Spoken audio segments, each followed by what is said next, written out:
પંચમહાલના કાલોલ પાલિકાના પાણીના સંપમાંથી હાડકા નીકળ્યા, જ્યાં પાણીના સંપની સફાઈ કરતા નીકળ્યા પશુઓના હાડકા। આ સંપમાંથી હાડકા મળી આવતા સ્થાનિકોમાં રોષ છે। 1 વર્ષથી સંપનું ઢાંકણું તૂટેલી હાલતમાં હોવાનો સ્થાનિકોએ આક્ષેપ લગાવ્યો છે। આ સંપનું ઢાંકણું આજ દિન સુધી નવું ન નખાયાનો દાવો થયો। આ સંપમાંથી 20,000 લોકોને પાણી પૂરું પાડવામાં આવે છે।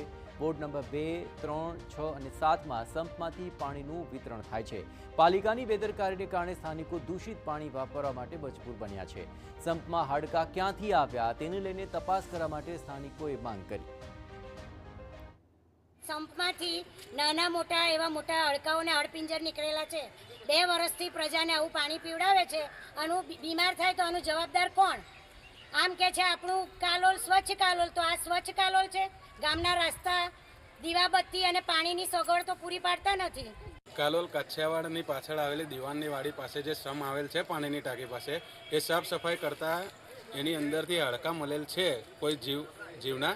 તો 2 વર્ષથી કાલોલ આવું ઢાંકણું ખુલ્લું છે તો બધા આવું પાણી પી રહ્યા છે, તો એની બીમારી જે થાય છે તો એનું જવાબદાર કોણ રહેશે? અને એ આરોગ્ય ખાતાની આ બધી તપાસ કેમ નથી રાખતા? અમારી એટલી વિનંતી છે કે એને ઢાંકે અને એનું કંઈક નિરાકરણ લાવે।